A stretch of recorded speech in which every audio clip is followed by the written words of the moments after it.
There is this idea that you can Amazon Prime your way to success, and that is just not the case. I think anyone who has a dream or who has a goal to be an entrepreneur, or even in a company, even though you might get your Uber and your food delivered to you, success is hard won and you have to stay with it.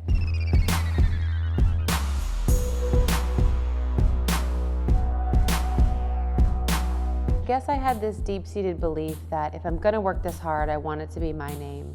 But also I had nothing to lose. And I think that's really key when people are starting up. I had no cushion, I had nothing to fall back on. So what harm could it be to just do what I love? You're really known for driving innovation in fashion, an industry that hasn't necessarily embraced disruption and change. Did it ever feel risky to you to take some of those decisions that others look down upon? When we launched the company, there was a certain set of editors and a certain set of buyers that determined whether you'd be a big designer or a small one. And I think for a long time I was trying to go that route to get acceptance, but we actually built this brand by getting acceptance with our consumer. And we're here because of her and my relationship with her. And so once we realized that the powers that be or the old guard didn't matter, it allowed an incredible freedom for us to have to really try things, play things, and really just take our temperature as, does our consumer like it? I think, for so long you just want to say yes to everybody and please them. And I think now, with the size that we are as a company, we're really about, is that the right move? And if it is, then yes. And if not, you know what, thank you for your opinion. What surprised you most about yourself through the growth of the company? I think the ability to fake it till you make it.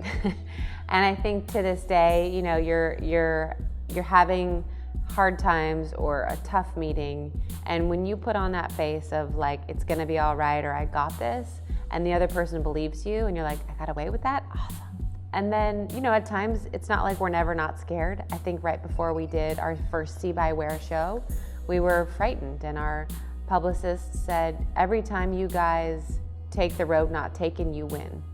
And so he took us through all the times when we took the road not taken. And after that, I just had this incredible feeling of relief and said, you know what, we can free fall, because we know that it always comes out right when we take our own path.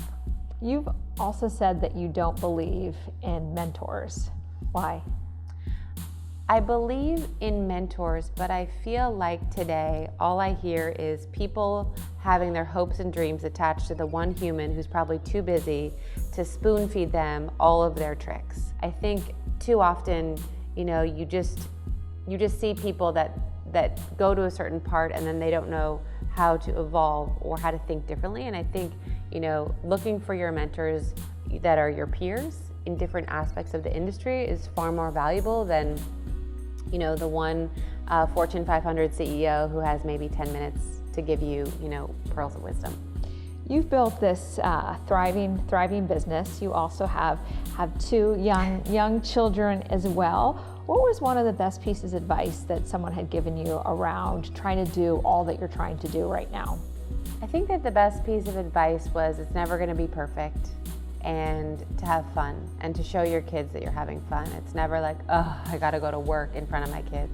I view it more as, a juggling act, but finding and making sure that each person has certain boundaries, and so take the time to explore what yours are. Find out what works for you, not what works for someone else, or what someone else says you should do. And then once you can become comfortable with that, then you have a framework with which to kind of make sure you feel like it's as in balance as I guess as it could be.